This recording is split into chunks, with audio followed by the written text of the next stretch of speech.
It was on an evening laced with the icy breath of February that I found myself once more drawn into the world of violent ends and whispered motives. I had only just returned from a modest dinner at the Langham, where I'd hoped to enjoy a rare night free from the peculiarities that so often shadowed my companion, Mr. Sherlock Holmes. But fate, ever the dramatist, had other plans. The note awaited us on the mantel of Baker Street like an unsheathed dagger. It was scrawled in haste, the paper crumpled, the wax seal bearing the smudged insignia of the West End's most prestigious playhouse, the Royal Panopticon Theatre. Urgent. A man has died beneath the stage during tonight's performance. There is no visible wound, but blood soaks the floorboards. The constables are baffled. We beg Mr. Holmes's attention before the morning papers have their say. Geoffrey Larchmont, theatre manager Holmes, who had been lounging in his chair with a Persian slipper full of tobacco beside him and an old monograph on sword hilts in his lap, glanced up as I read the missive aloud. "A stage death without a wound," he murmured. "Delightfully paradoxical, Watson. You see the implication, of course. I see only a tragic accident, or perhaps, Holmes cut in, a murder staged with enough theatrical flair to evade even the obvious. Fetch your coat. The curtain may have fallen, but the real performance is just beginning." The Royal Panopticon loomed like a brooding cathedral among the gaslit streets of Soho, its facade flanked by posters proclaiming the final week of Macbeth, that cursed play of ambition and daggers. A constable stood at the entrance, doffing his helmet at Holmes with the kind of relief typically reserved for doctors at a plague ward. Inside, the air reeked of grease paint and sawdust. Stage hands whispered in corners. A pale actress sobbed quietly into a shawl. The manager, Geoffrey Larchmont, a lean man with iron-grey hair and eyes like old marbles, guided us toward the scene with a trembling hand. "It was the last act," he said, voice rough. "Macbeth's death scene." The actor, Ellery Dunst, was to collapse in mock agony. He fell and didn't rise. We thought it fine acting until the blood came through the cracks in the stage boards. Holmes knelt over the stage where a large square panel had been removed. A harsh scent of iron and mildew rose from beneath. A single gas lamp lit the cramped crawl space. Larchmont handed Holmes a lantern, which he accepted wordlessly. As Holmes descended into the gloom, I remained above, peering down into the dimness. He moved with feline precision, examining the floorboards from below, tapping at supports, sniffing the wood, even removing his glove to run a fingertip across a beam. He re-emerged with his brow faintly furrowed. "There is no blade below," Holmes said, dusting off his coat. "Yet the blood is real. You're certain no wound was visible?" "None," said Larchmont, shaking his head. "We had Dr. Allerton, our company physician, examine the body. He found only a small red mark on the chest. Not a puncture, barely even a bruise." "Yet there was blood?" Holmes asked sharply, "pooling through the boards like water through a colander." "Interesting," Holmes said, eyes suddenly glinting. "I should like to speak with the cast, especially the actor who played Macduff." "That would be Roland Breck," Larchmont replied. "He's shaken but still here." A moment later, we were in the green room, where actors lounged among half-removed costumes and makeup jars. Roland Breck, a handsome man with sweat-damp hair and smudged eyeliner, stood as we entered. "I thought I killed him," he blurted before Holmes could speak. "But I swear to you the prop sword is rubber." Holmes held up a hand. "Please, begin from the moment your sword struck." Breck nodded, rubbing his hands together. I raised it per usual. Not even a hard swing. Ellery timed his collapse perfectly, but as he fell, he let out a strange sound, not part of the script, a kind of hiccup, like he'd been punched. "And you noticed nothing else?" "Only that the floor under him seemed to groan, just a little." Then I saw the blood leaking up. That's when we all broke character. Holmes turned to a side table where props lay. He picked up the rubber sword and flexed it absently. Then he opened a drawer and retrieved a second blade. "Also rubber," said Larchmont. "All our weapons are safe. We had an incident 2 years ago. took no chances since Holmes held the second blade up to the light. Then, with sudden intensity, he snapped it in half. A thin sliver of metal glinted inside. "Steel core," Holmes murmured, "wrapped in rubber. This could pierce the body if wielded with enough force. And the tip?" He brought it close to his nose. "Still has stage blood. But also something else. Oil." He passed it to me, and I caught the faint scent of machine lubricant. Holmes looked at Larchmont. "Has anyone had access to these props recently besides the prop master?" "The understudy," Larchmont began, then stopped. "We had a minor theft 2 nights ago. We thought it was nothing. A bottle of absinthe, some petty cash. But if someone tampered with the props..." Holmes's gaze darkened. "You may have had more than a thief. You may have had a rehearsed murder." As we prepared to leave the theater, Holmes paused at the threshold and gazed back at the darkened stage. "Macbeth," he said softly, "a play obsessed with fatal ambition and deception through performance. An ideal setting for a murder hidden in plain sight." "And what now?" I asked. "Now, Watson, we learn who had motive enough to make the final act not a performance, but a death sentence." By the time we returned to Baker Street, the first light of morning was beginning to nudge the fog from the London streets. Holmes remained unusually silent throughout the cab ride, his fingers steepled beneath his chin, his gaze fixed on something only he could see. I refrained from interrupting. Long experience had taught me that Holmes's quiet was rarely idle. His mind, I knew, was grinding with feverish purpose beneath that calm exterior. Once home, he went straight to his desk, bypassing the comfort of his armchair and the tobacco-laden slipper that awaited him.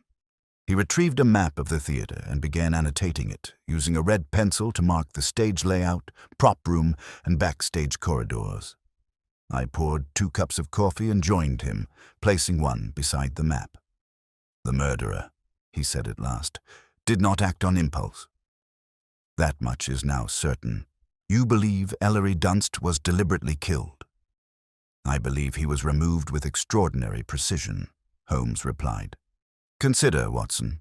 No wound was visible, and yet blood emerged as if summoned from the boards themselves. And the only mark found was a red blotch on the chest, no deeper than a coin's press." "A poison?" I offered. "Or some sort of needle?"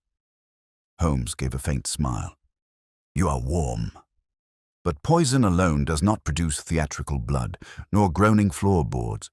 We are looking for a method both ingenious and sinister, and most importantly, one that could be executed beneath the gaze of an entire audience without raising suspicion." He tapped a section of the map, the underside of the stage. "The cavity beneath is narrow, but not uninhabitable. A man could hide there, or more practically, a device." I leaned forward. "A device.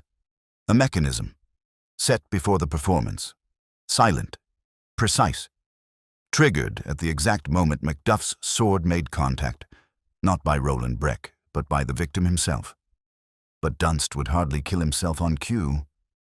"Quite so," Holmes agreed, "which suggests someone else was timing the cue. Someone who knew the blocking of the scene, who understood precisely when Dunst would fall and how he stood, brushing chalk dust from his sleeve. We must return to the theater. There are ghosts in that crawl space yet to be disturbed." By mid-morning, we were once more in the presence of Geoffrey Larchmont, who looked no less pale than the night before. "I've called the cast for another rehearsal," he said nervously, "though no one has the stomach for it." "I wish to examine the stage once more," Holmes replied, "and the prop room. In particular, any storage beneath the boards. Has anyone cleaned the area since last night?" Larchmont shook his head. "No one dares touch it. The constables have stood guard." We were soon kneeling again beside the dark square where the floor panel had been lifted. Holmes descended first, the lantern in his hand casting long shadows along the criss-crossed beams and wooden planks. I followed with less grace. The crawlspace smelled of varnish and damp rot. Holmes scanned the beams with renewed intensity, his lantern pausing at one junction, then another. At last, he stopped, knelt, and drew out a small object wedged between 2 joists. It was a slender metal rod, barely thicker than a pencil, ending in a tiny coil. Affixed to its side was a smear of red. "Not blood," Holmes muttered. "Stage dye." He passed it to me. The coil at the end resembled a spring-loaded needle. "A theatrical injection device?" I asked. Holmes nodded. "And beautifully timed. Observe this groove in the beam.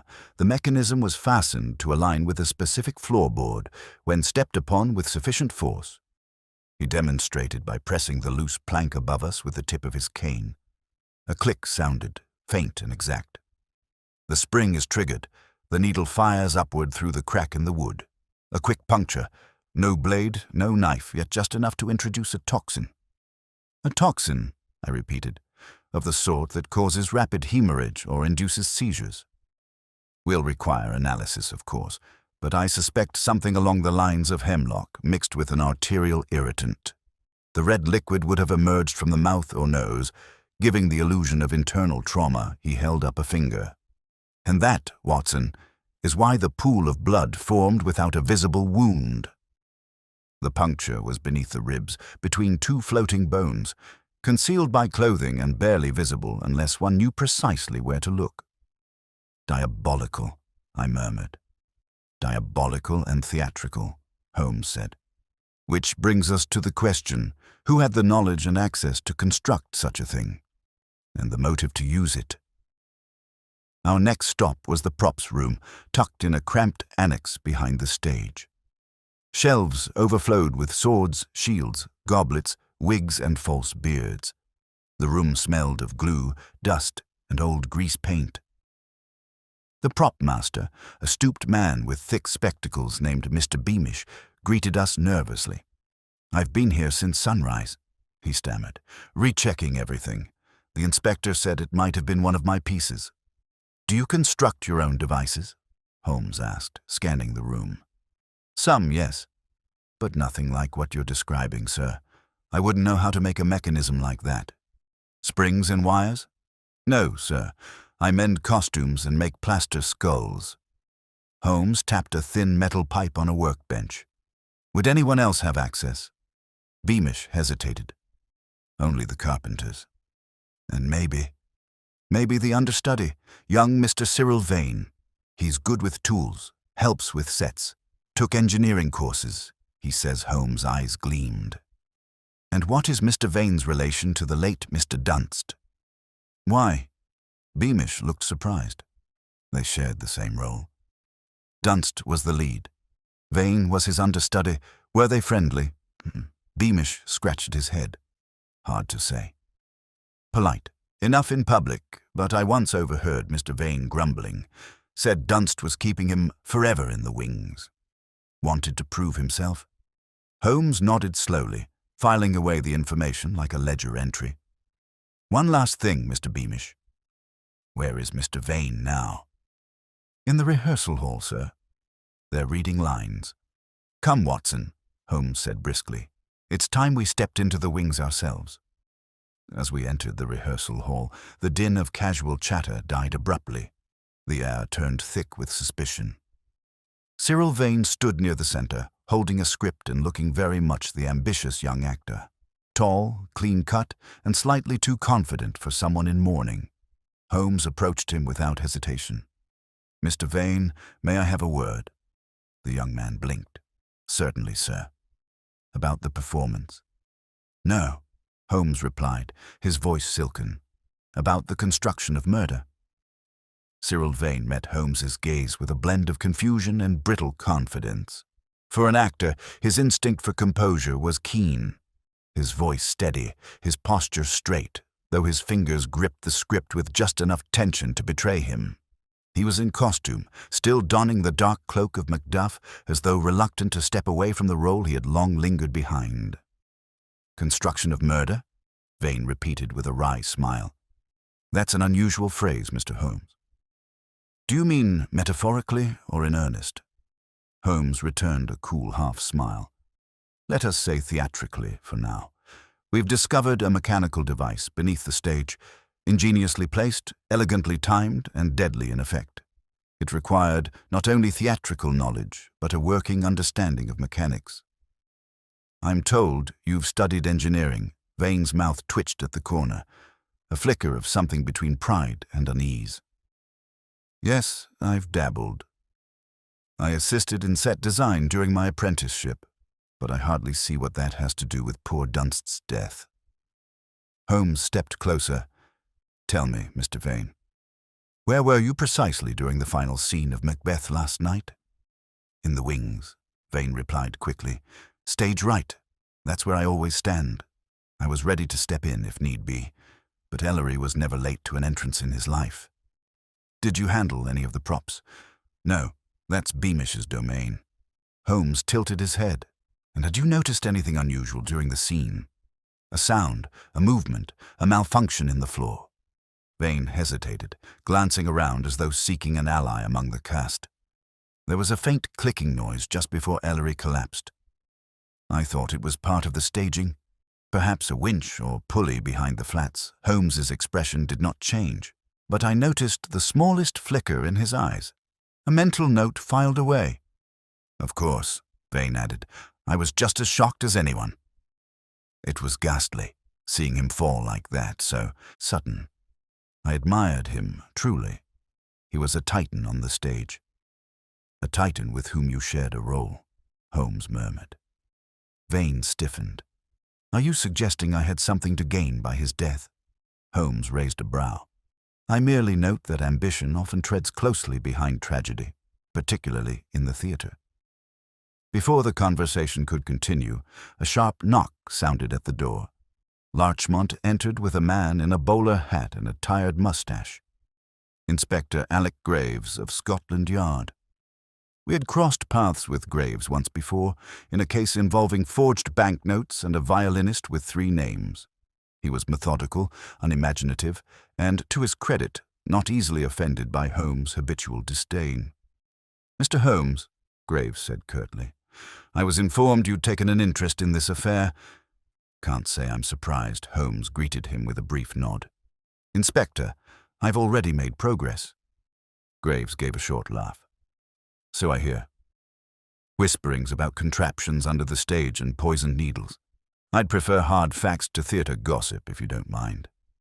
"Then come," Holmes said. "I shall give you both." Back in the crawl space beneath the stage, Holmes presented the spring-loaded needle device to Graves, who examined it with grudging respect. "I've sent the residue for analysis," Holmes said, "but I suspect it will show traces of a paralytic compound, likely mixed with a theatrical dye to simulate internal bleeding." The device was fastened beneath a plank timed to Dunst's final collapse. "And you believe someone built and planted this?" Graves asked, squinting at the thin mechanism. "I do," Holmes replied. "It could not have been placed by chance. Its alignment with the actor's mark, the precise point of collapse, requires foreknowledge of the choreography. Someone within the company—" Graves rubbed his chin. "And who, in your view, had both motive and means?" Holmes did not answer directly. Instead, he turned to me. "Watson, would you be so kind as to accompany Mr. Vane to the dressing rooms? Perhaps ask about his movements earlier that day." "I believe he mentioned helping with the sets," Vane looked at Holmes sharply. "You don't suspect me, surely?" Holmes cut him off gently. "You're not under arrest." Merely assisting the investigation, I escorted Vane through the backstage corridors, which now seemed far less lively than they had the night before. We passed actors murmuring in knots, eyes narrowing as we passed.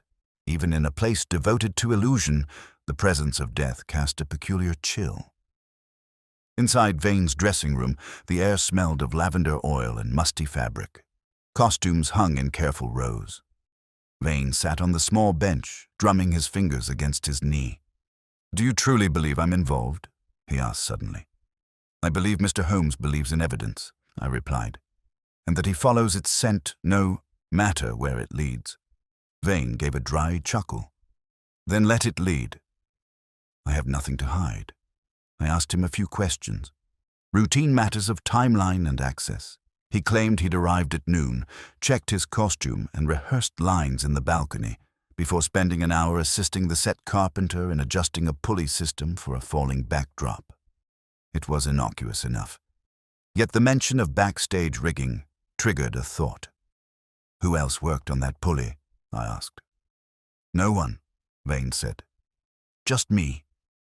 The carpenter was delayed, so I stepped in.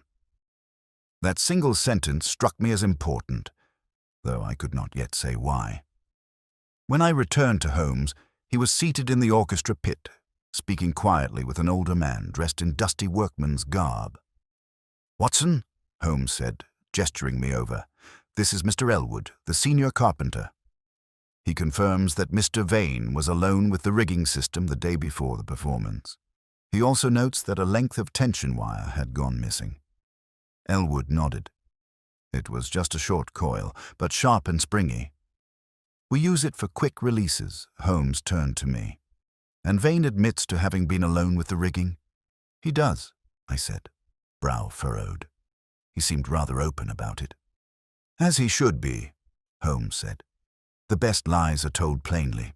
If he is the man we seek, Watson, then he is an actor of remarkable talent, on stage and off." Graves looked skeptical. "Are we ready to charge him, then?" "Not yet," Holmes replied. "We lack the final ingredient, proof, and Mr. Vane is clever enough to know precisely what evidence not to leave behind." He stood, brushing dust from his sleeve. "We must catch him in a moment, unguarded. An actor, after all, only drops the mask when he thinks the audience is gone." The afternoon settled heavily over London, casting long ochre shadows across Baker Street. Holmes, pipe clamped unlit between his teeth, paced before the hearth like a predator too alert for rest. Though we had returned from the theatre nearly an hour ago, he had said little beyond an occasional monosyllabic grunt. I, meanwhile, attempted to distract myself with the illustrated London news, but my attention refused to linger on anything but the case. At last, he stopped abruptly. "We have a motive. We have an opportunity. We have circumstantial evidence in abundance, but not the weapon," I prompted. "Worse," Holmes muttered, lowering himself into his chair. "We lack the proof of authorship. The device is clever, yes, but not signed. Anyone with a modicum of skill could have assembled it. And Cyril Vane, for all his confidence, has not yet lied, at least not where it can be measured." He tapped his fingers together in rhythm. "So, we must manufacture the one thing he cannot rehearse. Surprise. You mean to provoke him?" "I mean to observe him unrehearsed, Watson. He is, after all, an actor. But even actors falter when the script is stolen from them." He rose again, this time moving to the writing desk. From its drawer, he retrieved a thin envelope, already addressed. "A note," he said, scribbling quickly. "Anonymous. Purporting to come from a witness, someone who claims to have seen him under the stage during the performance." I raised an eyebrow. "A bluff?" Holmes smiled faintly. "An invitation. I suspect our Mr. Vane will respond not by denial, but by fear. And fear, Watson, leaves footprints where confidence leaves none." He sealed the envelope and stood. "We shall leave it in his dressing room. And then we shall hide the Royal Panopticon, empty now in the lull between matinee and evening performance, offered little of the glamour it wore at night.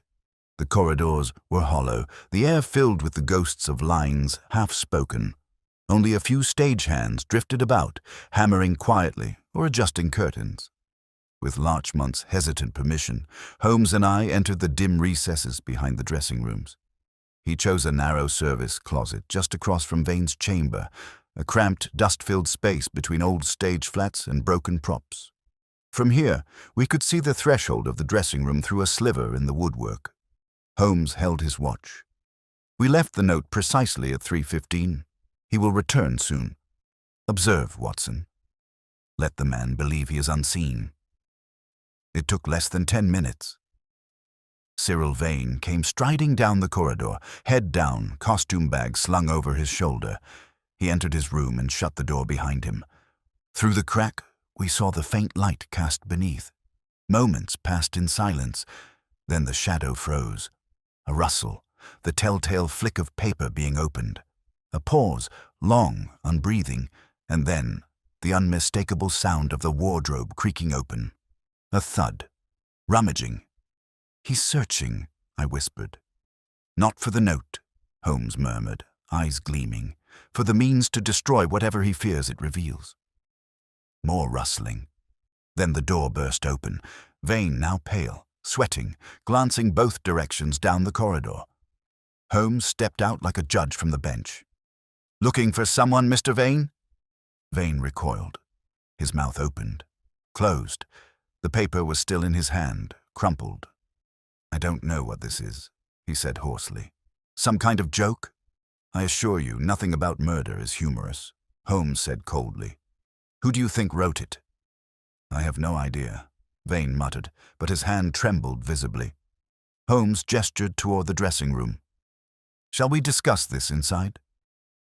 Within the small, cluttered space, Vane tried to compose himself. But he could not seem to stand still. His eyes darted from the mirror to the door, to Holmes, and back again. Holmes, by contrast, folded his arms and leaned against the wall.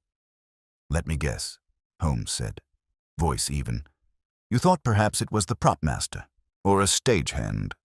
Someone who might have glimpsed you the day before the performance, placing something beneath the floorboards." Vane said nothing. "Or perhaps you feared that Ellery Dunst himself had grown suspicious. That he saw you make an adjustment to the stage mechanism and realized, too late, that something was wrong." "Stop," Vane breathed. "You've no right." Holmes stepped forward.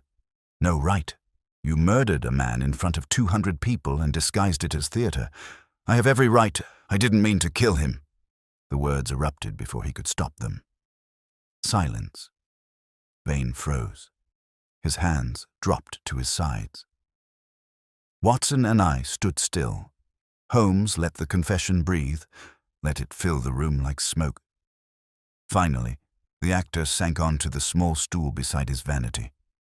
"I only wanted to scare him," Vane muttered. "To wound him. Not to kill." Holmes said nothing. "He humiliated me," Vane whispered, voice trembling. 2 years I served in his shadow. Every performance, every line I memorized, always told I was good, but not Dunst. No one would look at me while he was there. "So you built the device?" I asked quietly. Vane nodded. "I studied rigging. Engineering. I thought I could make it look like a stage mishap. A minor injury, just enough to force him out for a week. Long enough for me to show them I was better. And the toxin?" Holmes asked. Vane winced. "I found it in the medical box. Old stock. From the chemist's drawer, I think. Just a tiny dose. It wasn't supposed to kill him. I swear, you chose the moment perfectly," Holmes said. "He would collapse on cue. No one would suspect anything." "I rehearsed it 100 times," Vane whispered. "But the dose, I miscalculated." Holmes straightened. "And when you saw the blood rising, you realized the tragedy had become real."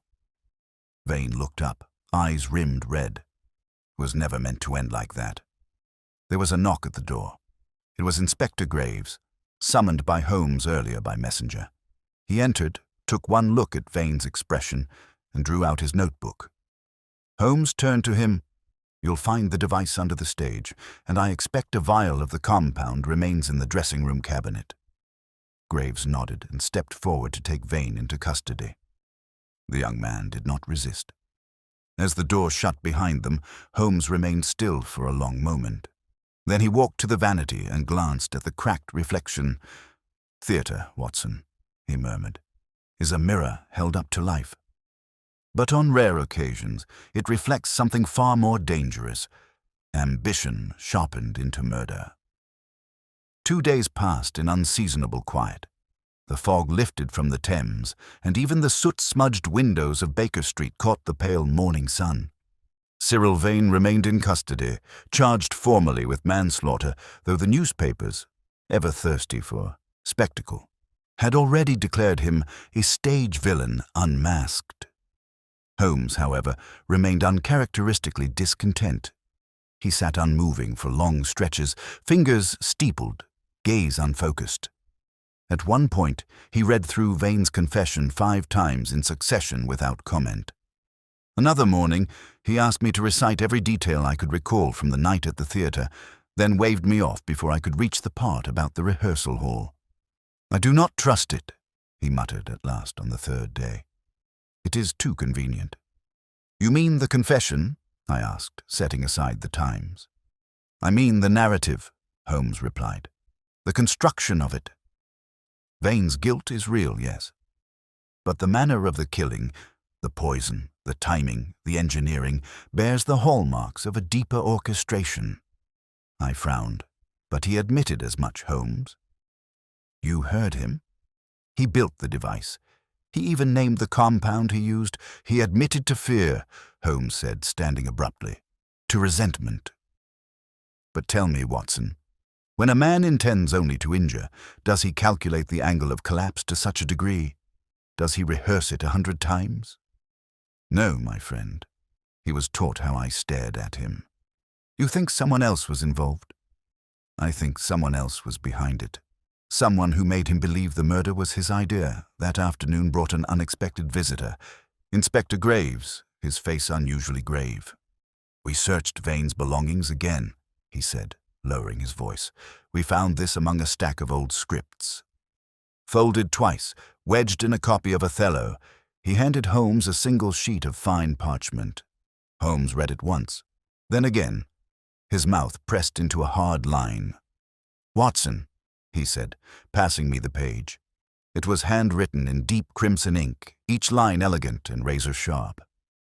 "CV, if you want the stage, you must remove the shadow that blocks the light. He will never step aside, not unless nudged. Think of it as a performance. Once you write, and he exits, use the needle, the spring, the die. I'll provide the sketch. No name, no curtain call. A friend in the wings." I looked up, chilled. "This isn't Vane's writing." "Indeed," Holmes said, "and it explains why he acted with such confidence. He believed someone was helping him, guiding him, staying hidden. A second conspirator." Holmes shook his head. "Not a partner. A puppeteer, someone who wanted Vane to carry out the deed. Someone who knew Vane's desperation, his temperament, and exploited both." He rose and crossed to the fireplace. "There is a mind here, Watson, lurking beneath the boards. We have convicted the blade, but the hand that forged it remains at large." The note had been penned on high-quality paper, handmade, faintly scented with lavender oil. Holmes traced the watermark to a bespoke stationer in Mayfair, a shop known only to select clientele. There, with the reluctant help of a clerk bribed by Holmes's cold charm and a gold sovereign, we learned that a dozen sheets of that exact paper had been purchased 2 weeks prior by a woman, striking, red-haired, in an emerald velvet coat. "She gave no name," the clerk said, "but she spoke with an actress's voice. Dramatic, almost too precise." Back in the cab, Holmes said nothing until we reached Regent Street. Then he exhaled, as if loosening the noose around an invisible neck. "Watson," he said, "we are not done with the Royal Panopticon. There is a woman in that company, clever, quiet, and ambitious. She is our author." By late evening, we were once more seated in the Panopticon's darkened stalls, watching a sparsely attended performance of The Merchant of Venice. The cast had changed, faces rearranged, but the atmosphere lingered, tense, as if the stage itself remembered what had happened beneath its floorboards. Holmes' eyes scanned the actors with detached calculation. He leaned toward me and whispered, "That's her." I followed his gaze. A woman stood near the back of the stage, dressed modestly in the role of Nerissa. She had fiery red hair coiled beneath a cap, and though she had only a few lines, her poise commanded attention. Not overtly, but with a coiled control that made every movement precise. "Name?" I whispered. "Maud Bellamy," Holmes replied, "formerly of the Bristol Dramatic Society. Now second understudy and assistant costumer. How did you—" He didn't answer. He simply pointed toward the wings, where a small desk had been set for costume repair. A bottle of lavender oil stood among the needles and threads. After the performance, we lingered in the corridor until the actors began filtering through. Holmes approached Bellamy with casual politeness. "Miss Bellamy," he said, "might we borrow a moment of your time?" She blinked. Her expression flickered. Surprise, then something cooler. "I suppose," she said. Her voice was low, perfectly modulated. Inside the empty green room, Holmes closed the door quietly behind us. "You knew Cyril Vane," he began. "We all did." "You helped him," Holmes said, "though he does not know your name. You gave him paper, ideas, even instructions, cloaked in anonymity. You watched him rehearse a crime you composed." Bellamy did not flinch. "Why?" Holmes asked softly. She studied him with something approaching admiration. Then she said, with quiet precision, "Because a Larry Dunst destroyed 3 women's careers to save his own." Holmes arched an eyebrow. "He seduced a stagehand's daughter," she went on, "blackmailed another actress with falsified debts. And as for me," she paused, "he made certain I remained understudy year after year, while he lavished praise on ingenues he later discarded." "You could have exposed him," I said. She gave me a long, slow look. "To whom? Larchmont? The papers? I would have been laughed off the stage." "Number. He needed to be removed. But it had to look like ambition, not revenge." "So you made Vane believe it was his own plan," Holmes murmured. "A poor fool," Bellamy said, almost kindly. "He only wanted the stage." I gave him the script. Holmes stepped forward. "But you wrote the ending, Miss Bellamy." She smiled faintly. "And you read it well, Mr. Holmes." Holmes left the theatre in silence, his coat fluttering in the wind like the final bow of a reluctant actor. "She will not be caught," I said quietly. "No," Holmes agreed. "There is no proof, only shadows, vanished ink, and a performance long ended." He looked up at the gas lights flickering over the square. "But the next act, Watson, will come, and when it does, I shall be ready." It was a curious kind of conclusion, the sort that leaves no handcuffs, no trial, and yet lingers in the conscience like a half-heard melody.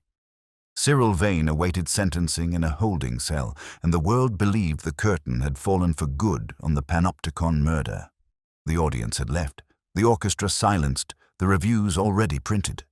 But Sherlock Holmes was not the sort to rise with the applause. He lingered, always, for the next breath behind the silence. On the 4th morning since Maud Bellamy's quiet admission, I found Holmes already dressed, his coat collar high, boots muddied from an early walk. "She's not done, Watson," he said without preamble. "A mind like hers doesn't recede into the wings. No, she's setting the stage for another act." I looked up from my breakfast. "What makes you so sure?" "She left too cleanly," he replied. "Too flawlessly. A woman like Bellamy doesn't improvise. She plots. Each line she speaks is rehearsed, each gesture sharpened for effect. No misstep, no contradiction. And that, my dear Watson, is not innocence. It is a performance polished to hide intention." He took up his cane and moved to the door. "I've arranged to meet someone who might shed further light on her motivations. Someone whose name appears in theatre company records but has never taken the stage." Our destination was a quiet lodging house, tucked behind Russell Square, an ivy-clad structure with chipped paint and lace curtains drawn against the world. There, on the 3rd floor, lived Miss Eliza Cray, a former wardrobe mistress at the Royal Panopticon. She received us in a modest sitting room that smelled of rosewater and wool. Her hands were mottled with age and thimble calloused, but her eyes were sharp as tacks. "I wondered when someone might come," she said, setting down her knitting. "Ever since I read about young Dunst's passing, I knew the old ghosts were stirring again." Holmes sat forward. "You knew Ellery Dunst well." "As well as anyone could," she replied. "Arrogant little swan. Always gliding on the surface, but underneath, oh, he kicked hard to keep that head above water." "And Maud Bellamy?" Eliza's eyes flickered. "A different creature entirely. Still waters, but deep. Too deep." She leaned closer. They had history, those two. A romance of sorts, years back. He promised her the lead in Cleopatra, whispered nonsense about marriage and a country estate, but once she caught him whispering the same to a younger dancer. Well, that was the end of Maud's innocence. Holmes's eyes narrowed. Did she threaten him? Never directly. Maud doesn't shout, Mr. Holmes. She doesn't weep or slap faces. She waits, and she remembers. Did she ever mention vengeance? Only once, Eliza said. She was sewing a hemline the night Ellery got promoted to lead in Macbeth. I said, well, there's ambition for you. She smiled and said, oh, I much prefer justice to ambition. Eliza paused. I didn't think much of it then. Holmes rose. Thank you, Miss Cray. You've given us something far more precise than testimony. Context. Outside, the clouds had returned, heavy and pewter-colored. Holmes lit a cigarette and stared down the street as if expecting the pavement itself to reveal a clue. Her motive is stronger than jealousy, he murmured. It's betrayal. Systemic, layered betrayal. Dunst represented every man who promised her a spotlight, then shoved her into the shadows. And Vane? I asked. A vessel, Holmes replied. A projection. She whispered what he already feared, that he would never shine unless he removed the obstruction. She gave him the fantasy of freedom and let him hammer it into tragedy. I felt a chill settle into my spine. Then what now, Holmes? There's no evidence tying her to the crime, only your deductions. Precise though they are, Holmes drew a slow breath. We don't need evidence, Watson. We need motive, opportunity, and intent to repeat. That evening we returned once more to the theatre, under the guise of consulting on new safety measures with Larchmont.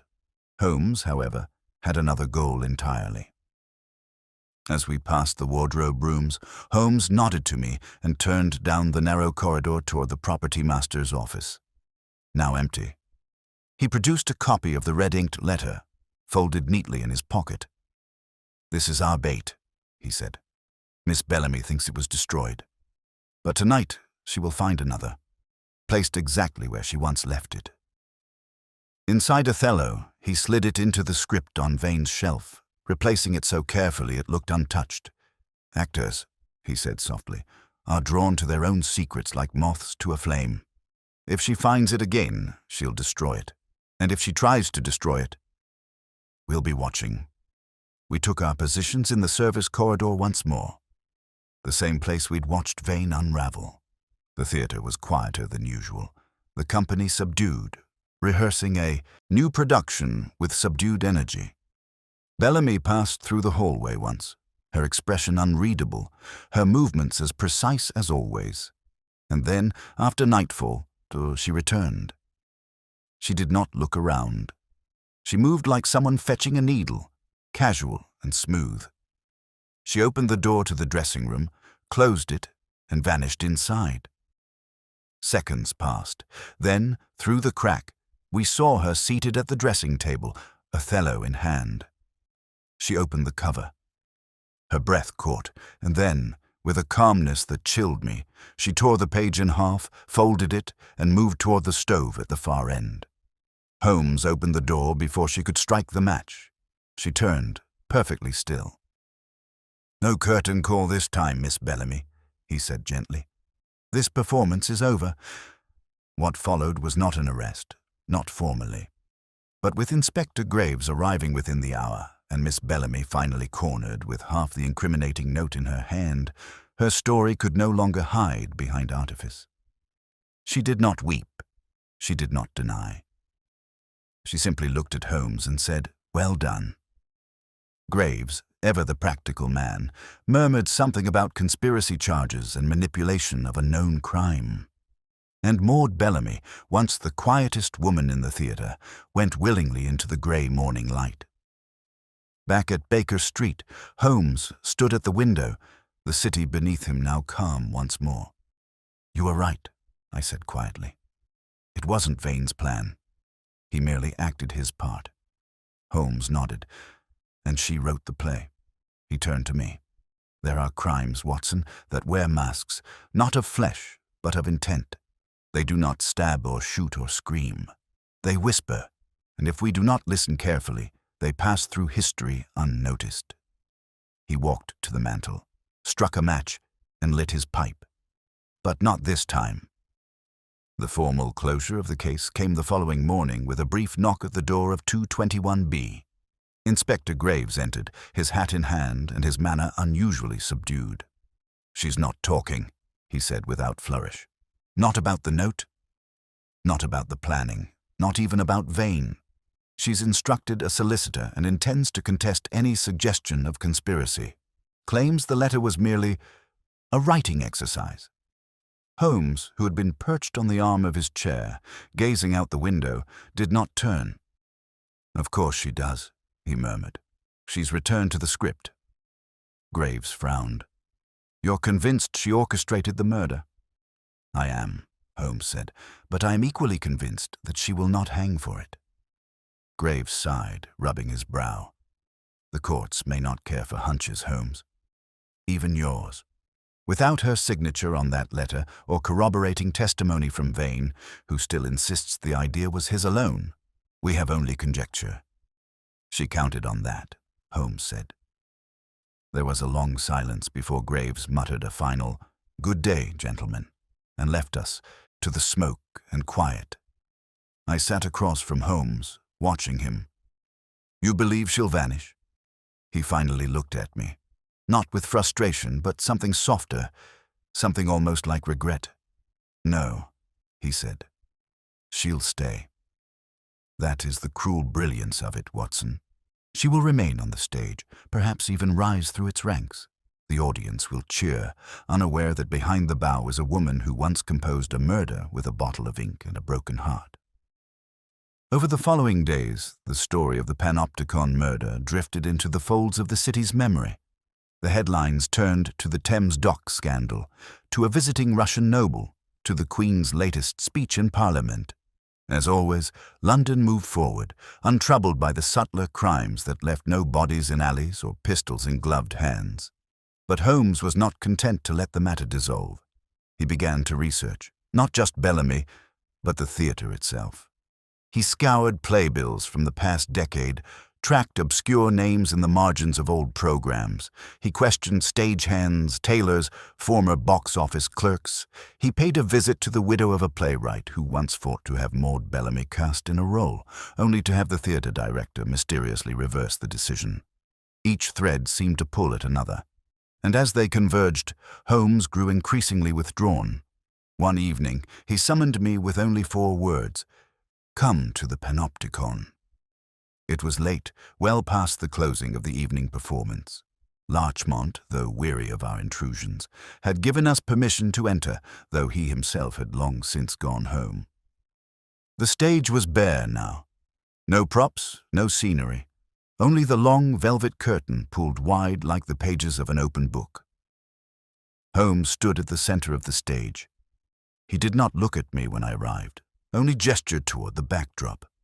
A high, elaborate piece of painted canvas, still rigged from the final act of The Merchant of Venice. "What do you see?" he asked. I stepped forward, examining it. It was grand, lavish even. A depiction of a Venetian plaza, painted in soft tones with golden script above a painted theater gate. The writing read, "Il giusto è muto." "Justice is silent," I translated aloud. Holmes nodded. "It's not part of the original design. I found earlier production sketches in the archives. That inscription was added during the first week of this season." He turned to face me now, his eyes sharp beneath the theater lights. "Maud Bellamy painted it herself." "But why?" I asked.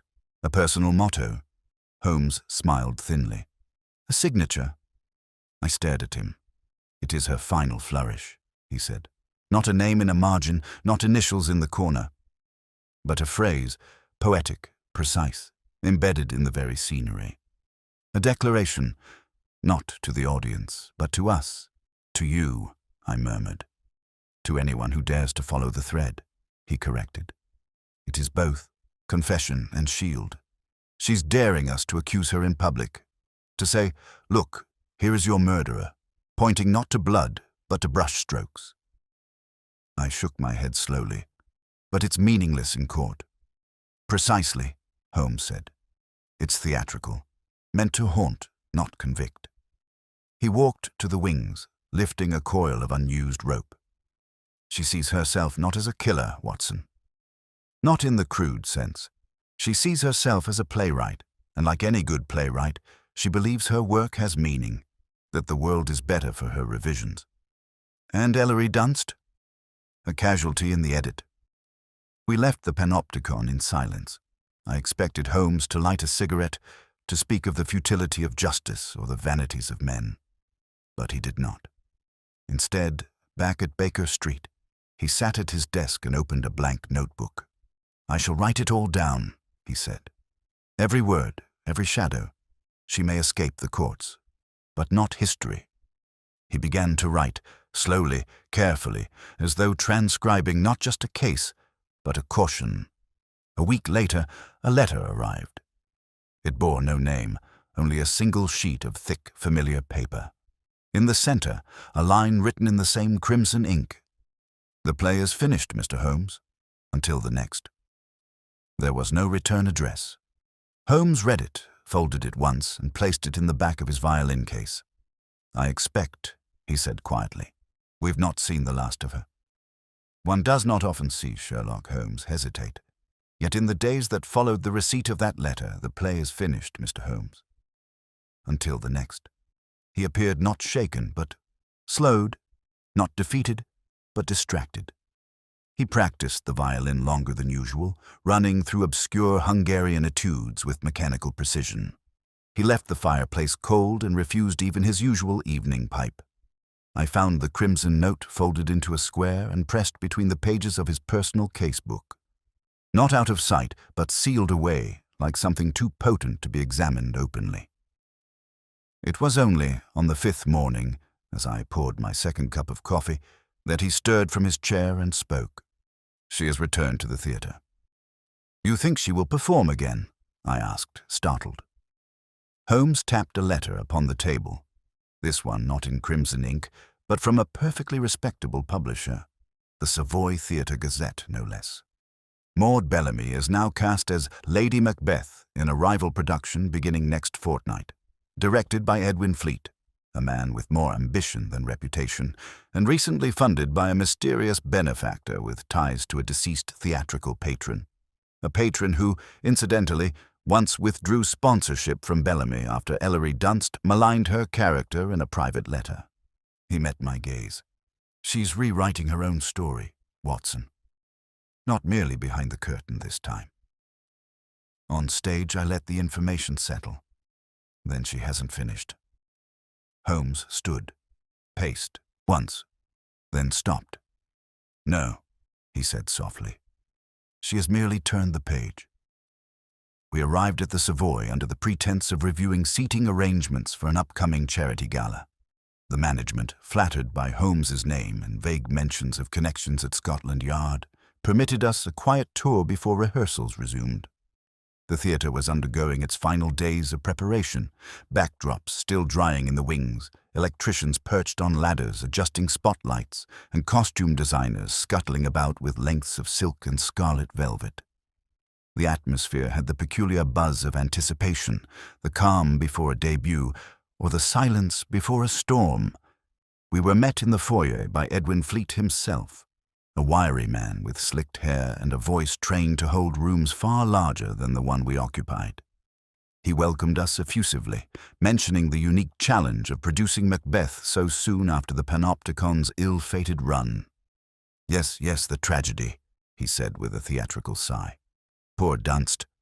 But the theatre must move forward, mustn't it? Besides, Miss Bellamy brings a gravitas that is, shall we say, long overdue?" Holmes inclined his head. "May we see the stage?" "Of course," said Fleet. "She's rehearsing her monologue now, in fact." A vision. We entered through the side aisle, the plush carpet muffling our steps. From the darkness, we could see Maud Bellamy on stage beneath a half-lit rig. She wore a rehearsal smock, her red hair pulled back. Her arms extended as she paced in slow circles, the speech from Act 5 dancing off her tongue with startling clarity. "Out, damn spot! Out, I say. 1, 2, why then, 'tis time to dote." Her voice was low, deliberate, not frantic as the part is often played, but whispering, as though the blood on her hands were real and she feared waking someone in the next room. Holmes stood frozen, one hand resting against the box rail. "Beautiful," Fleet murmured beside us. "She turns guilt into seduction." "Or seduction into guilt," Holmes whispered back. Maud finished the speech. She bowed her head for a long pause, then turned slightly as if sensing our presence. Her eyes swept the darkness and stopped for a flicker of a second on us. But there was no recognition, no smile, no frown, only the faintest movement. Her head tilting, just enough to suggest a nod. Holmes said nothing. Later, we stood alone in the royal box, overlooking the quiet auditorium. "Did she see us?" I asked. "Of course," Holmes murmured. "She wanted to." He leaned against the carved railing, fingers tracing the velvet. "There's a second play unfolding, Watson. No audience will applaud, but she is scripting it nonetheless." "What do you mean?" Holmes exhaled slowly. "The production has been funded by an anonymous benefactor. Edwin Fleet, while talented, has never before mounted a project of this scale. Half the cast are former Panopticon players, all individuals who were once in Ellery Dunst's shadow, and she's gathered them here. Not all intentionally, perhaps, but carefully enough. Consider the play itself. Macbeth, a tale of ambition, guilt, and consequence. A story of a woman who whispers murder into a man's ear, then suffers madness when the blood refuses to wash away." I stared at him. "You think she's staging her confession?" Holmes shook his head. "No, her justification." We stood in silence for a moment. Then Holmes reached into his coat and drew out a folded pamphlet, the official program of the Savoy's upcoming run. Inside, he pointed to the casting note beneath Maud Bellamy's name. "This performance is dedicated to those who stood in darkness so others might shine. A subtle tribute, easily overlooked, but not by Sherlock Holmes." "She believes herself a martyr," Holmes said softly, "and martyrs rarely stop at one sacrifice." That night, Holmes did not sleep. He paced the floor well past midnight, muttering lines from Macbeth, cross-referencing names from old cast lists, and scanning theater journals until the candles burned low. "She's preparing something," he said as dawn crept over the rooftops. "Something final." I asked the only question left. "Can we stop it?" Holmes turned to me, his expression unreadable. "I do not yet know what it is." He walked to the window and stared into the breaking light.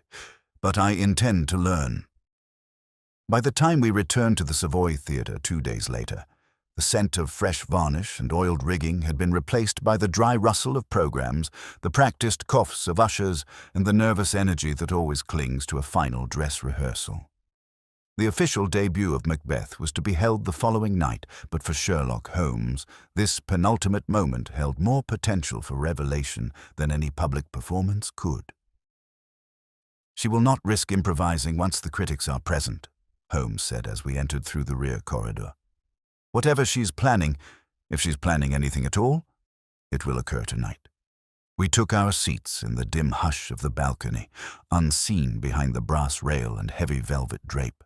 The theater was mostly empty, save for a few assistants, a lighting technician hunched over a switchboard near the front, and Edwin Fleet pacing nervously in the orchestra aisle.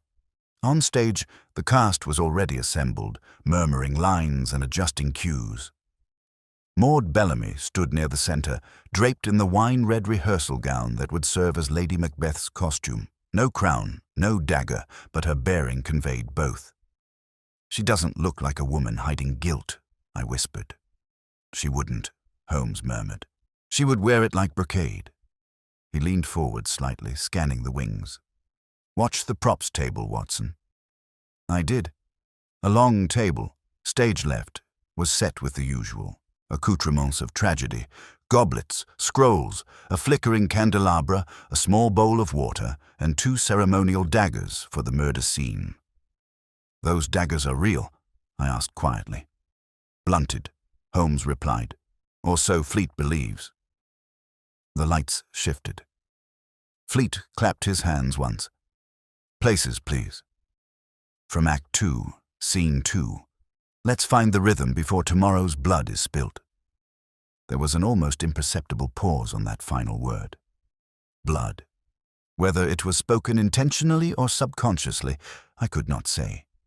Holmes, however, sat upright as though a thread had been tugged. The scene began. Maud crossed the stage with slow, deliberate steps, moving toward the imagined chamber where Duncan slept. Her voice, low and cold, filled the space with dreadful inevitability.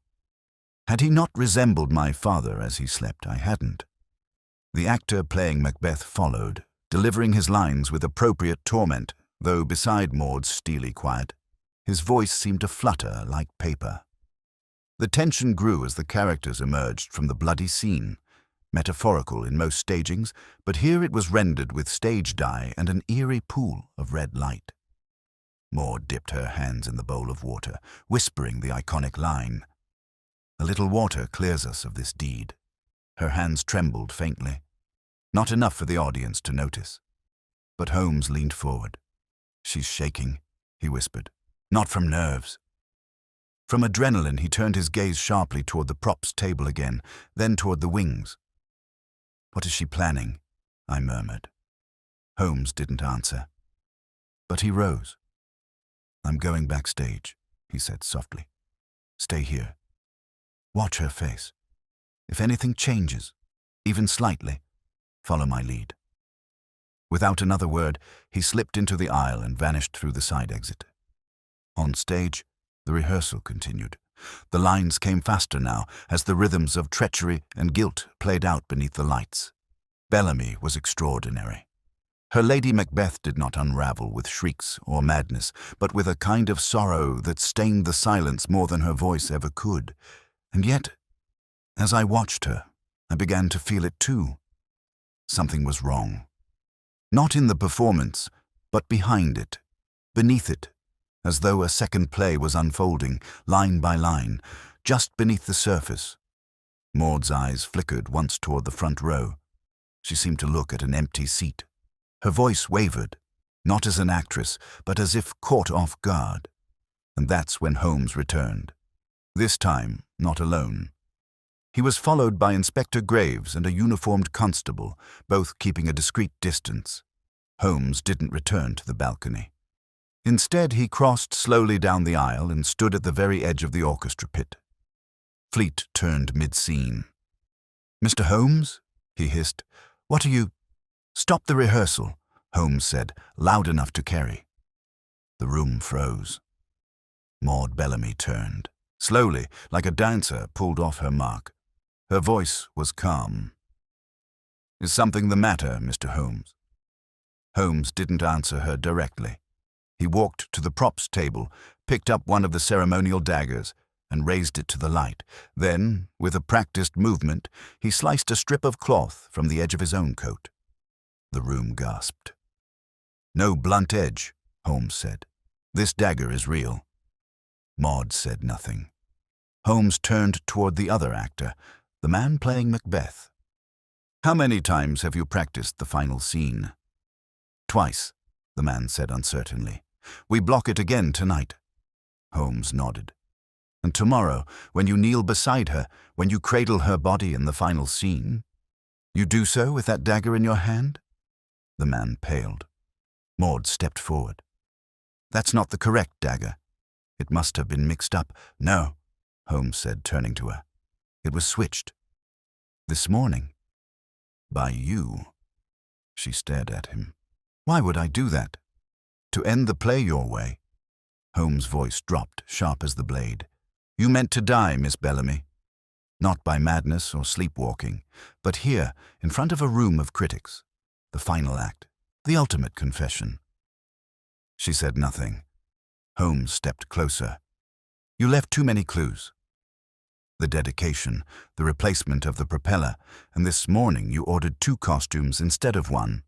A duplicate dress, pre-soaked in stage dye. Only one purpose for that, Miss Bellamy, to make a clean cut seem like a theatrical effect, so that no one would stop you. Not until it was too late. Still, she did not speak. Holmes lowered his voice. You wanted the audience to think it was part of the play, that you died as Lady Macbeth, not as Maud Bellamy. No trial, no verdict, just a bow drawn in blood. She looked at him then, and for the first time since the case began, I saw her blink, long and slow, as though waking from a long, silent trance. I wanted silence, she whispered. Holmes nodded. You wanted peace. But this is not how you'll find it. Inspector Graves stepped forward quietly. Maud Bellamy did not resist as she was led away from the stage. Her walk was graceful, still in character, still bearing the dignity of a woman who believed the role she had written for herself. Only now the curtain would fall on her before she could deliver her final line. Back in the balcony, Holmes sat beside me in silence for some time. The theater below slowly emptied as stagehands resumed their duties and whispers faded into creaks and footfalls. Well, I said at last. Holmes looked toward the stage. She wrote the script, he said. She cast the actors. She even designed the final scene. But what she didn't account for was the audience changing. He folded his arms. I changed it. The morning after the interrupted rehearsal at the Savoy, Baker Street felt strangely hollow, as though the case itself had taken up. Residents there and now, having been denied its ending, had left an echo in its place. The windows remained unshuttered, but Holmes did not sit by them. The fire burned low, but the hearth felt colder than usual. Even the Persian slipper, usually home to tobacco, had been tucked away in a drawer. For the first time in weeks, Holmes looked tired. She intended to die on stage, Watson, he said softly, nursing a lukewarm cup of tea. Not merely as Lady Macbeth, but as the woman who finally got the last word.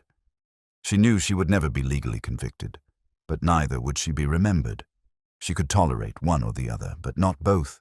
She wanted to seal the myth, I said. Holmes nodded. She wanted to ensure that her legacy wasn't bound in court transcripts, but in the stunned silence of an audience who would believe they had witnessed brilliance, not tragedy.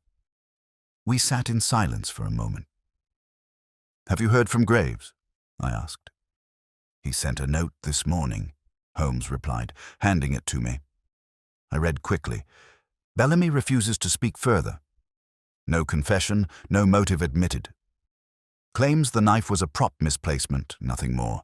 We've no grounds for further prosecution beyond endangerment and intent to disrupt public safety. She will be remanded briefly, but likely released. Graves. I folded the note. She walks again, I said quietly. Holmes gave a humorless smile. And she will walk with her head held high, her eyes fixed on the next stage. That afternoon, Holmes received a visitor, one who, until now, had been curiously absent from the tale. Geoffrey Larchmont, the Royal Panopticon's manager, arrived looking older than he had a fortnight earlier, his eyes bloodshot, his coat slightly askew. He removed his gloves slowly, like a man preparing to unburden something he'd carried far too long. I heard what happened at the Savoy, he said. Is it true? Holmes gestured for him to sit. That Miss Bellamy attempted to end the play with a real death? Yes, though we may never be able to prove it to the satisfaction of a court Larchmont's side. She was always intense, but never violent. Never vengeful, at least not outwardly. You knew her well? I asked. He hesitated. As well as anyone could. She came to us from Bristol and spoke very little of her past. But she was reliable, clever, and never missed a cue. Holmes watched him. You were the one who replaced her in Cleopatra, weren't you? Larchmont blinked. What do you mean? You cut her casting, Holmes said. 3 years ago, the lead was hers until Ellery Dunst returned from abroad and whispered his preferences. You folded. Bellamy was moved to a supporting role, and the lead went to a younger actress. Larchmont shifted in his chair. I made a managerial decision. Holmes said nothing. I didn't know what Dunst was doing behind the scenes, Larchmont said defensively. I didn't know about the letters, the pressure. I just wanted a successful show. You got one, Holmes murmured, and she got nothing. Over and over again, Larchmont sighed and leaned forward. Do you think she'll try again? Holmes gave him a long, thoughtful look. No, he said finally. Maud Bellamy has now tasted the effect of being watched, not as a performer, but as a subject. Her power lay in anonymity. That illusion is shattered. The audience has seen behind the curtain. Larchmont left soon after, quieter than he had arrived. As the door closed, I turned to Holmes. You don't believe she'll vanish into obscurity, do you? No, he said. She will return. But not on stage. She may write, she may direct, she may even vanish from the theater entirely. But Maud Bellamy will never stop scripting her life. The official production of Macbeth opened at the Savoy without Maud Bellamy. Her role was filled by a young replacement, hastily promoted, trembling but competent. The critics were polite, the audiences subdued. The house never reached capacity. Holmes and I attended the second evening, quietly, anonymously, seated near the back beneath the eaves of the balcony. It's strange, I whispered midway through the final act. The same lines, the same stage, and yet the soul is gone. Holmes didn't respond at first. Then he said, that's because she took it with her. 2 nights later, an envelope arrived. No address, no postmark. Inside was a single page. This time the paper was pale grey. The handwriting was the same elegant script we had seen before, but it no longer burned in crimson ink. Instead it was written in fine black, as though morning itself had taken up the pen. Every tragedy requires an audience. Thank you for staying until the end. M.B. Holmes held it between his fingers for a long time. Then he folded it slowly and placed it in the same violin case where he had stored the first. She will not write again, he said. How can you be sure? Because this was not a warning, Holmes replied. It was a farewell. That night, Holmes played the violin long past midnight. Not sharp, clever arpeggios, but something softer, something that sounded to my ears almost like regret. A lullaby for a woman who had orchestrated her vengeance through pages and props, and whose final note had been a bow held just short of tragedy. He played not for the case, nor for the acclaim, nor even for the justice unmet. He played for Maud Bellamy and for the story she almost told. It was nearly a fortnight after the last curtain fell when I began to suspect that the case had not truly ended. Not in the mind of Sherlock Holmes, and perhaps not even in the world beyond Baker Street. Holmes, though composed and as sharp as ever in his daily habits, had entered one of his quiet seasons. Those stretches of intense internal preoccupation when he spoke only when necessary, and declined even the simplest inquiries from Scotland Yard. He read obsessively, but not the usual treatises on poisons or cipher systems. Instead, I found volumes of theatre history on the table, biographies of tragedians, marginalia scribbled beside passages about Sarah Bernhardt and Ellen Terry.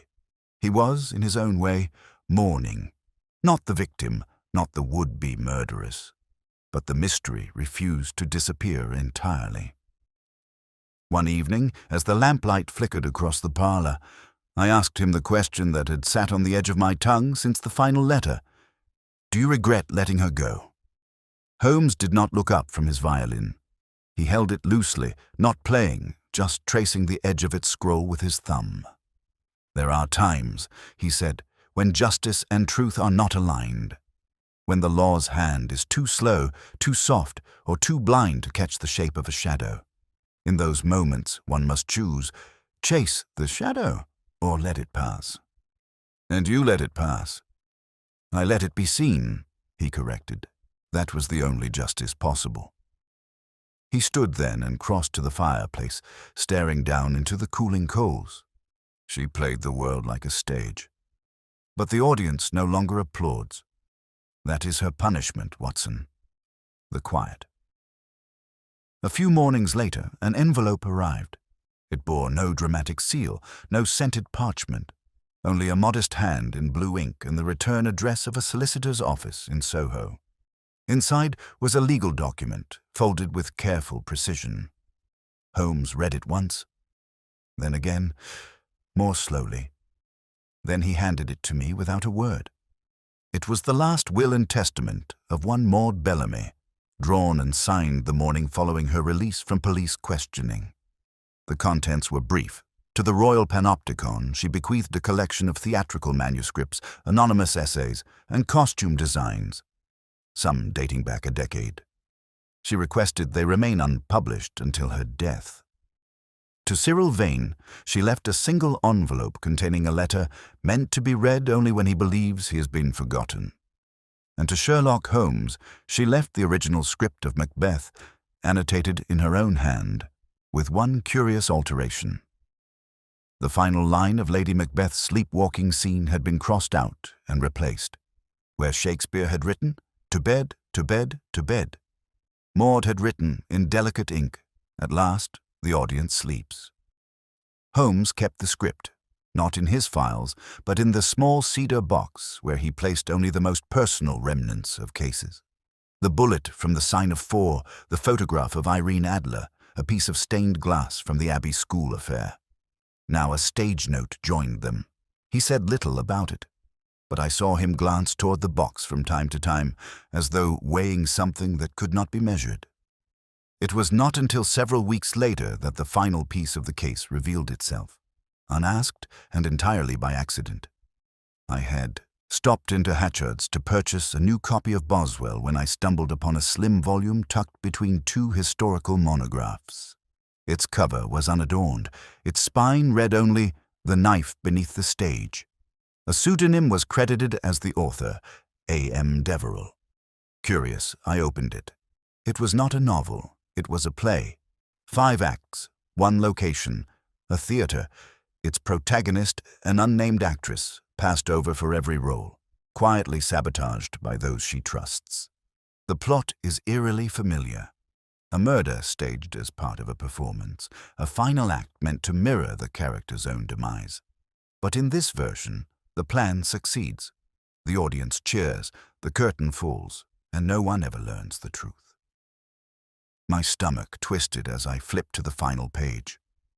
There, in careful type, was a dedication. For those who are never seen, for those who exist unheard. This is your bow. I purchased the book immediately and brought it to Holmes. He read the first 5 pages without comment, then closed the volume, his fingers resting lightly on the cover. "Deverell," he murmured. "Latin root, de veritas. From truth. You think she published it?" "I think she published herself," he replied. "But she gave it to someone else to carry. Someone who owed her that final act." He stood, walked to the window, and stared out at the street below. She left behind the play she couldn't live with. In time, the play found modest success. A second edition was printed under the same pseudonym. A fringe company staged it in Bloomsbury. Critics called it ambitious, darkly poetic, and unapologetically self-aware. But no one connected it to the Savoy, or the Panopticon, or a woman named Maud Bellamy. No one but us. And so it ends not with arrest nor applause, but with a script shelved between forgotten names. A case concluded not in court, but in print. Holmes, for his part, seemed at peace with that. He never sought vengeance, only truth. And now the truth lived, not in headlines, but between lines. As for me, I returned to my medical rounds and my journals. But sometimes, when I pass a theater door or hear the soft creak of a velvet curtain, I think of her, the woman who played her role too well and vanished into her own fiction, and I remember what Holmes once said, on a night when the fire had gone low and the fog curled like ribbon along the lamplight. Some cases, Watson, are not meant to be solved. Only Witnessed Spring came late to London that year. The fog clung longer to the cobblestones, and the sunlight, when it did appear, carried more cold than comfort. But the seasons shifted, as they always did, and soon the theatres along the Strand began advertising summer productions. Comedies, operettas, and light romances designed to shake off the weight of winter tragedy. Yet for Holmes and me, the shadows cast by the knife beneath the theatre stage lingered still. The memory of Maud Bellamy's plan, elegant, disturbing, theatrical, hung in the air like the scent of grease paint long after the curtain had fallen. And though the law had moved on, and the critics had turned their pens toward newer fare, Holmes had not quite closed the case. He never said as much, but I observed it in the way he lingered over programs in the newspapers, the way he paused at the theatre columns in the Times, or when he walked more slowly past the Royal Panopticon and the Savoy, glancing at their posters without quite turning his head. "She wrote a final act," he said to me one evening, "but it was not her own." I looked up from my writing. "You mean the play?" Holmes nodded. The publication was deliberate. A soft ending, one that veils rather than concludes. But I do not believe she intended for it to be the last. "You suspect she's written more?" "I suspect," Holmes said, "that we have not yet seen the full shape of her story. Only its overture." It was not long after this conversation that another envelope arrived. Cream-colored. No return address. Holmes did not open it immediately. He turned it over in his hands twice, noting the weight, the watermark, the faint indentation where a fountain pen had pressed into the parchment. Then he slit it open with his letter knife and read silently. I watched his expression shift, not in alarm or satisfaction, but in something else. Something like anticipation. He passed it to me without comment. It was short, only a single line. "The understudy has taken the stage." Below it, nothing. No name. No signature. No doubt. Holmes stood, already reaching for his coat. The Royal Panopticon had not mounted another production since the scandal. Larchmont, worn down by the press and declining ticket sales, had shut its doors for renovations. Yet now, a discreet announcement in the Evening Standard claimed a new play would debut in its reopened hall. A revival, of sorts, under a new directorship and new financial backers. The play's title, The Velvet Trap, written by A.M. Deverell. We arrived at the theatre just before the matinee, with the rain soft against the windows and the house only half full. Holmes had procured 2 aisle seats under false names, refusing even to glance at the ticket clerk. Inside, the theatre looked both familiar and uncanny. Repainted walls, new velvet curtains, chandeliers newly polished. And yet the bones were the same, the stage, the balconies, the very architecture of secrets. I skimmed the program while Holmes watched the audience. The cast list revealed new names, but one stood out. Margaret Lorne, playing the lead. A pseudonym. Holmes confirmed it with a single nod when I showed him the page. "She's returned," I murmured. "No," he said. "She's transformed." The play opened with a minimalist set, a single chair, a mirror, and a desk. The actress appeared in silence, wrapped in a grey shawl. Her voice, when it came, was low, deliberate, familiar. She did not acknowledge the audience. She spoke as if to herself, as if the theatre were simply a room she happened to haunt. The play's story was simple on the surface. A woman, wronged by her peers, designs a fictional performance that allows her to act out her revenge without detection. But the lines blurred. The audience within the play became us. The murder she described felt less like fantasy and more like memory. The lines, though poetic, felt lived. At the climax, she addressed the house directly. "You would not call it justice, what I did, nor art. But what, then, would you call silence? What name do you give the sound of no one listening?" The house held its breath, and I saw Holmes, across from me, close his eyes. Not in defeat, but recognition. She had done it again, This was no confession, no plea, it was control. Complete and absolute. After the curtain call, modest, a single bow, Holmes did not rise. He waited. I knew what he was waiting for. And sure enough, within 5 minutes, a theatre attendant appeared and handed him a folded piece of paper. No words, just a cue. Holmes led me backstage, passing actors still unlacing boots and wiping off powder. We reached a small side room, the door already ajar. Inside sat Margaret Lorne, or Maud Bellamy, as we knew her, out of costume, her hair pinned back, a glass of water in her hand. She looked up, unsurprised. "You came," she said. Holmes nodded. "You summoned." She smiled faintly. "I left no name." "You didn't need one." There was a long pause. Then Holmes said, "Why continue?" She sipped her water. "Because the audience is still here. You've said all you need to say." "I disagree." Another pause. "I don't intend to stop you," Holmes said at last. "I only wanted to know if this is still a performance, or something else." She looked at him for a long time, then said, "Does it matter?" Holmes stared at her. "No," he said. "Not anymore." We walked home in silence, the grey skies turning lilac above the rooftops.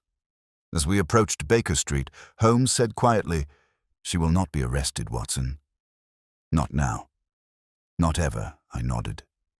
"You've accepted that?" "I've accepted that justice," he said. "Sometimes comes in forms the courts were never built to hold." We stopped at our door. "She turned her guilt into art," I said, "and the art into legend." Holmes smiled, but it held no mirth. "She turned herself," he said, "into a mystery no one will ever solve."